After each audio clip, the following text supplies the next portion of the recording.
Looking forward, the Huskies take on Colorado in the Pac-12 Championship game in Santa Clara this weekend. Lacey, how have the Buffaloes had success this season?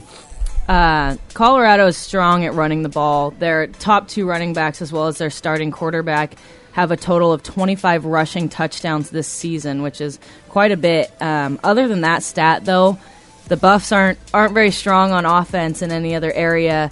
It's nothing the Dogs haven't seen before and nothing they can't handle there. I think the real matchup is going to be the Husky offense against this Buffalo defense, who is second in the Pac-12, allowing 18.8 points per game, just behind the Dogs in the Pac-12, who are allowing 17.8 points per game. So this defense is nothing to underlook and something the Dogs are going to have to prepare for. You know, Lacey, it's really crazy you say that because, you for a conference that's really renowned for their, high-powered offenses, the Oregons, the Stanfords, the UWs, the Wazoos. Look who ends up in the championship game, proving once again the age-old adage that defense wins championships. You have the 2 top defenses in the Pac-12 playing in the championship. Awesome. I think that's just absolutely crazy to think about and, proves a lot about defense and how important it is to the game. Kellen, is the UW offense good enough to get past this Colorado team and their stout defense? Yes.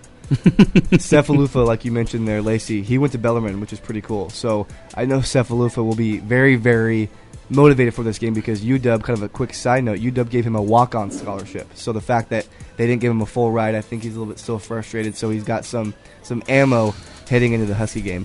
But I truly believe the UW offense just has too many weapons on the offensive side of the ball. They are hard to stop, and they're in a rhythm right now. They came off a great game against the Cougs.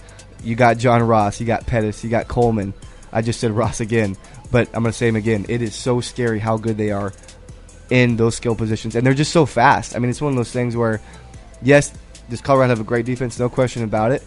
But these skill players, I believe, will get loose. Not throughout the game, but in the moments when they need to put points on the board, they'll get loose, and I believe that will give them enough points to win the game.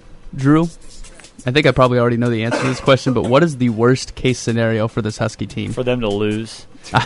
Yeah. If they lose, they're out of the college football playoff for sure. However, I believe they're still going to be out of the college football playoff. Whoa. Wow. I think they'll drop to put Penn State and Ohio State in. I think that's one of the ways they drop. I think the other way they drop is if USC wins out.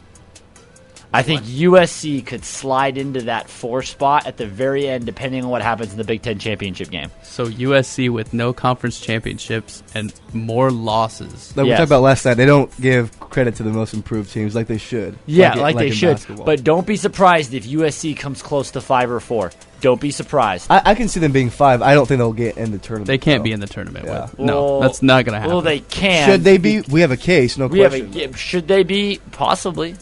No, they're not going to make it. All right, let's play a little The Huskies Will. Ooh. What's going to happen in the Pac-12 Championship this weekend? The Huskies are going to win this game 35-10. When I went to a visit in Colorado at a high school, because we knew the head coach really, really well, was looking at that school, went to a couple of their camps. I got to run a couple of routes on that grass field. I felt really, really slow. Now, by no means am I fast already, but that field is grass. That is one advantage that will be on the Buffalo side. So I'm hoping that UW practice on grass this week because they will have to adjust to it. It's kind of like when we play UPS. It's just a different surface, and that advantage normally goes to the home team. UW hasn't played a game on grass all year. So that's what that could be a big advantage when it comes to the Buffaloes. But like I said, I think there's just too much firepower on this UW offense and not enough firepower on the Colorado offense.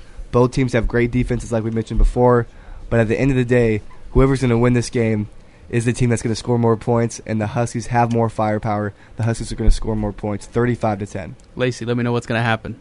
I agree with that. The Huskies are going to put more points up on the board, coming off of momentum from the Wazoo game. They're just a better team on paper, and I think they're going to get it done 31-17 Dogs. Drew, who you got? UW rolls 49-7 Dogs. Whoa, oh, man. UW rolls. Wow. What about you, Christian? I'm gonna run with the Huskies, but I don't think it'll be a blowout like that. 31-21 Huskies. 31-21. Yep, I'll go a little closer just because I like the close games better than any other game.